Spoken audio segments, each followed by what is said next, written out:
با برنامه اخباری آزادی خوش آمدید. سلام بیننده های عزیز، امروز 20 اپریل است و نخست میبینیم که در برنامه کدام موضوع ها را داریم. گزارشگری سازمان ملل متحد از حکومت تاجیکستان خواست به حقوق دینی مردم و آزادی اعتقاد احترام گذارد. قسمتی از روی بین المللی تاجیکستان و چین را چی ویران کرد و سبب قطع حرکت ماشین های بربر شد؟ لغزش که به عمل آمده از زیر راه اسفالت را کنده از 3 تا 4 متر بلند کرده است.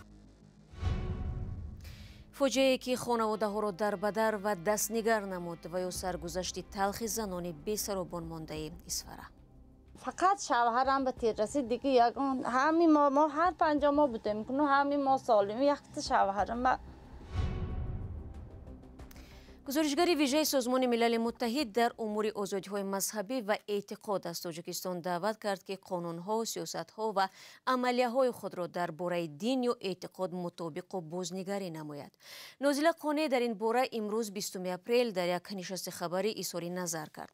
او که برای ارزیابی وضع رعایت حقوق گروه‌های اقلیت‌های دینی و مذهبی در تاجیکستان حضور دارد گفت از مقامات تاجیکستان خواست که گذشته را پشت سر گذارند و از آزادی دین و اعتقاد حمایت کنند.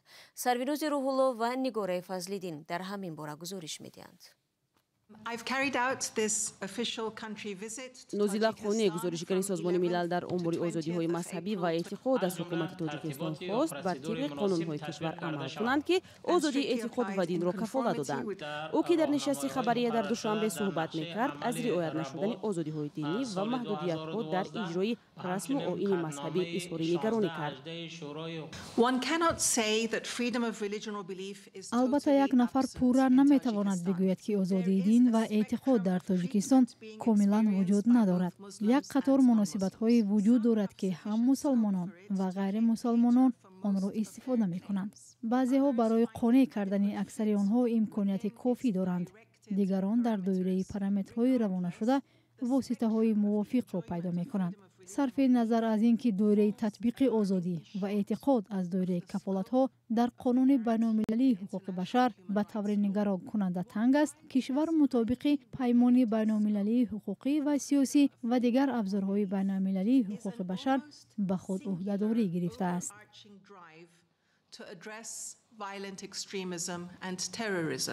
و در مندت آن خطرهای تاکید شدند که حکومت تاجیکستان را سالهای اخیر برای محدود کردن آزادی‌های دینی و با بهانه افراطگرایی سرکوب کردن دیگر اندیشان و اعتقادمندان تنقید می‌کنند. گزارشگر سازمان ملل گفت که از مقامات تاجیکستان می‌خواهد به دین نه همچون یک عامل خطرزا نگاه کنند. گزارشگر ویژه سازمان ملل متحد در امور دین و اعتقاد ضمن سفرش به تاجیکستان از شهر خاروق ولایت مختار کوهستان بدخشان دیدن کرده است.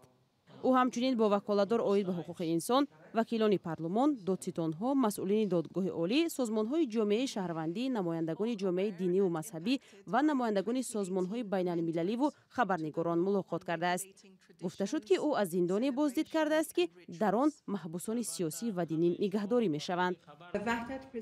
محبس وحدت 13 مسجد دارد برای 1500 نفر. به محبوسان ممنوع بود که به غیر از محبس به دیگر جا رفته عبادت کنند. یعنی آنها تنها باید در مسجد عبادت کنند.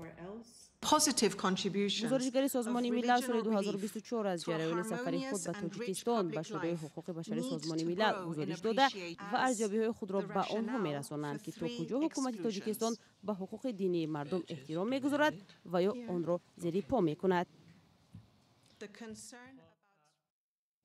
رو می‌رویم به موضوعهای دیگر. آخر هفته گذشته روی بین‌المللی دوشنبه بدخشان که تاجیکستان را به چین می‌پیوندد در حدود ناحیه شمس‌دین شاهین شوراباد پیشین خراب شد. مقامات محلی میگویند لغزیدن کوهپاره به ویران گشتن راه سبب شده است. در اداره راهسازی منطقه کلوب گفتند راه از بودجه وزارت نقلیات بازسازی خواهد شد. محمود جان رحمتزاده موضوع ادامه می‌دهد. این ماشین در قطعه راهی ویران شده در ناحیه شمس‌دین شاهین می ایستد. راننده برای بخطری مسافران را از ماشین بیرون می کند. این قطعه راه 14 اپریل خراب شد. از سبب قسمت دیگری راه сахт будааст. лағжиши ку ба амал омада аз зери роҳ асфалтро канда ба баландии аз 3 то 4 метр баланд кардааст. барои таъмини убури бехатар роҳсозон роҳи алтернативӣ боз карданд ки аз кӯҳ дуртар аст. бо вуҷуди ин аксарияти мошинҳо аз қисмати вайроншуда комилан канорагирӣ мекунанд. мутахассисони роҳ ҳушдор медиҳанд ки дар сурати боришоти зиёд кӯҳ метавонад лағжад. дар он сурат эҳтимол роҳ баста шавад. мо ҳозир даштем гуфтанем ки ҳар ҳолат метавонад ҳамин хатар боз мақсад рух хезад дар ҳолати боришоти зиёд ба амал омадан метавонад ҳамин хатар сар занад аз сабабе ки кӯҳ аз кӯҳи дигар ҷудо шудааст ва ҳар лаҳза метавонад ҳамин чиз роҳро маҳкам. бале бале. роҳсозон мунтазири мутахассисони донишкадаи лоиҳакашӣ мебошанд ки алон хулосаҳои худро омода мекунанд. ин роҳи тахрибшудае аст ки дар ноҳияи Шамсиддини Шоҳин қарор дорад. навораш ҳам чанд рӯз ба ин тараф дар шабакаҳои иҷтимоӣ мечархад. наворгирандагон мегӯянд ки замин кафидаву асфалти онро ба боло баровардааст. масъулони ҳукумати ноҳия гуфтанд ки дар рӯзи аввал роҳро боз карданд. ин роҳи байналмилалӣ ба ҳисоб рафта самти Бадахшонро ба маркази ҷумҳурӣ пайваст мекунад. ин масири байналмилалӣ ки бо номи шоҳроҳи Душанбе-Қулма маъруф аст, Тоҷикистонро ба Чин мепайвандад ва миқдори қобили мулоҳизаи молу маҳсулот тавассути ин роҳ интиқол меёбад. ҳарчанд раванди сохтмони роҳ дар аввали солҳои 2000 оғоз шуд, вале ин масири роҳ пурра сохта нашудааст. азбаски қисми зиёди роҳ аз доманакӯҳҳо ва соҳилҳои дарё мегузарад, он ба офатҳои табиӣ осебпазир боқӣ мемонад. маҳмуҷон раҳматзода, озодӣ, ноҳияи Шамсиддини Шоҳин.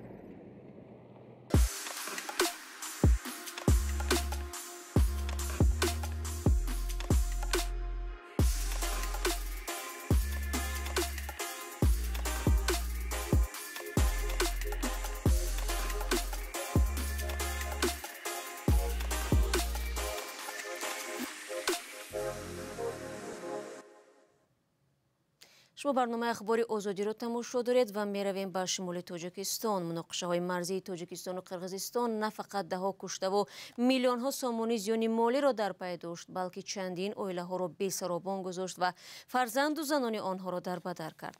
бархе аз чунин хонаводаҳо ҳайрон монданд ки зиндагии ояндаи худу фарзандонашонро чӣ гуна бисозанд ва дастнигари мақомоту одамони хайрхоҳ ҳастанд. чанде аз занони танҳо монда ба радиои озодӣ ҳаёти кунуниашонро нақл карданд ва хостанд ки ба аҳволашон таваҷҷӯҳ шавад. фарзон муҳаммадӣ дар ин бора қиссаҳо дорад. фароғат айёмиддинзода шавҳарашро 8 моҳи пеш дар муноқишаи марзӣ аз даст дод ва то ба ҳол наметавонад ин фоҷиаро фаромӯш кунад.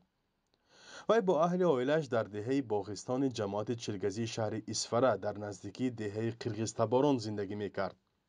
субҳи 16 сентябри соли 2022 шавҳари Фароғат Ҳаётҷон Ҳаитов ҳангоми кӯшиши ба ҷои амн кӯчонидани оилааш кушта шуд. ҳамон замон тирпаронии вайҳо якта солдат буд, ба фикри ман якта солдат буд, намон саркара полни беист андохтани сар кард. дар ин ҳол фақат шавҳарам ба тир расид, диги ягон ҳами мо ҳар 50 моҳ будем, ҳами мо солим, якта шавҳарам ба тир расидод. ҳангоме ки тир расидан ба худшони як гап карда дарони мошин фурдомида дарони хонава худшони гита ҳамон ки ғалтидан ки даст додем. то марги шавҳар онҳо натавонистанд масъалаи манзили зистро ҳал кунанд ва барои худ сарпаноҳ созанд. пас аз кушта шудани шавҳар, Фароғат бо писари 2 солааш дубора ба кулбаи фақиронаи падариаш баргашт. калони додараманда 4 фарзандашонай. мо байнангинда 3 фарзандашонай. мана ин хурдинда 1 фарзандашай. ҳамаям вай зиндагӣ худаш токаи инҳо мана кашола кара токаи мана вай мекунад. ман бам мешини ин калон шавад фарзанди ман бам ҷо дар кор, фарзанди ман бам вай дар кор. давлат ба Фароғат ба хотири ҳалокати шавҳараш дар ҷанги марзӣ 200 сомонӣ моҳона нафақа таъин кардааст. мақомоти маҳаллӣ ваъда доданд ки як замини назди ҳавлигӣ бидиҳанд, вале Фароғат мегӯяд дар замини холӣ имкони бардоштани хонаро надорад. حالا در زمین پدریش دهقانی و چارواپروری میکند. یا که فقط حاضرش به من فکری همین فرزندم کلان کردننده. نبیا اینجا و اپس نمیترسیتم برویتم گفتن. تنها فراغت نیست که رنج بیشوهری میکشد. مولوده عباسова هرچند خانه و در دارد و فرزندانش خانه به در شدند، ولی در محله مرزی دهه سامانیان بدون شوهرش برای زندگی کردن احساس ناامنی میکند. بعد آن حادثه همسری عالمجان عباسov میگوید تقریبا به این محله نمی آید و در خانه فرزندان و خویش و تبارش روز میگذراند. تنها مونده، فرزندای من بی پدر شده، سرسان شده، آمده اینجا زندگی کنی و تنها میترسم. به گفته مقامات رسمی در سال گذشته در مناطق مرزی شهر اسفره 6 درگیری مسلحانه رخ داده و هر یکی آن چندین زخمی و کشته شدگان را بر جای گذاشته است. بحث‌های مرزی میان تاجیکستان و قرقیزستان سالها باز ادامه دارد و به گفته طرف‌ها تا حال زیاده از 600 کیلومتر یا 70% آن معین شده است. نامعینی و دعواهای تاجیکستان و قرقیزستان بر سر زمین و آب و چراگاه هر چند وقت در روستاهای نزد مرزی باعث به درگیری می شود. فرزان محمدی، رادیو آزادی، شهر اسفره. موضوع زنان را ادامه میدیم، اما از آن طرف مرز. یک مقامی سازمان ملل متحد در افغانستان میگوید اگر زنها در افغانستان به کار برنگردند این کشور هیچگاه از قشوقی رها نمی شود. سوریا بزرگووا معاون رئیس دفتر نمایندگی سازمان ملل متحد در کابل گفته است 85% اهالی افغانستان قشوق هستند و کمش 10% عائله ها مرد سرابان ندارند. او گفته است اگر طالبان از قرار منع تحصیل و کار زنان دست نکشند سازمان های بین المللی شاید حجم کمک ها به افغانستان را کم کنند. یک صحنه از زندگی محتاج زنان بیکار افغانستان در گزارشی همکارم طاهر سفر. زنان و کودکان و مردان پشت در یک نانوایی صف بستند. میگویند گدا نیستند ولی دیگر به نان هم محتاج شدند. تعدادی از این زنان بعدی بازگشت طالبان کارشان را از دست دادند و حال و روزشان چنین شده است. در واکسن پولیو بودیم 2005 میداد خوب بود. صدف میگوید کارمندی بخش واکسن زنی در کابل بود ولی طالبان از کار محرومش کردند. اقتصاد ضعیف است، کاروبار هم نیست. اینجا که میایم امارات اسلامی بعضی وقت فرار میتونیم نمیتونیم، واقعا دلیل شیشته نمیتونیم اینجا. مشکلات خیلی زیاد است، قدر زیاد است که به خدا اگر نان صبح پیدا کنیم چاشت میمونه، چاشت پیدا کنیم دیگه شام میمونه. اکثر این زنان مانند صدف نانآورهای خانه خود را در جنگ ها یا حمله های مرگ طلبان در سالهای گذشته از دست دادند. در جاروکشی ها ما کار کردیم. حفیظه میگوید در گذشته در شهرداری کابل کار میکرد ولی با بازگشت طالبان او هم بیکار ماند. از بار اولادم از بار که میگم تیم ما به سرخان ما خالیز دیگه مجبور هستم که می کار کنم دیگه. گروه طالبان بعدی بازگشت به قدرت در افغانستان تمام زنان افغان را از حق تحصیل و کار محروم کردند. کاری که احوال اقتصادی نه تنها زنان بلکه کودکان و مردان را روز به روز بدتر می سازد. در حالی که تصمیم حکومت طالبان درباره منع کار زنان در همه سازمان‌های غیر دولتی از جمله نهادهای زیرتابع سازمان ملل متحد در افغانستان واکنش‌هایی را در سطح جهان به میان آورده است، سازمان ملل متحد میگوید در آینده نزدیک نشستی بین المللی برگزار خواهد کرد که در آن وضعیت افغانستان و به رسمیت شناختن حکومت طالبان مورد بررسی قرار خواهد گرفت. امینه محمد معاون دبیر کلی سازمان ملل متحد این سخنرانی در یکی از مرکزهای تحقیقاتی در آمریکا گفت نمایندگان کشورهای گوناگون جهان از جمله دبیر کلی سازمان ملل در این نشست اشتراک خواهند کرد. خب بینندگان عزیز 15 دقیقه که در اختیار داشتیم به پایان رسید. سپاس از همراهی شما. خبرهای بیشتر از این رو چون همیشه میتوانید در وبسایت رادیوی آزادی پیدا کنید. ما شما رو در برنامه‌ها فردا منتظر خواهیم بود. خود را احتیاط کنید عزیزان و خدا نگهدارت.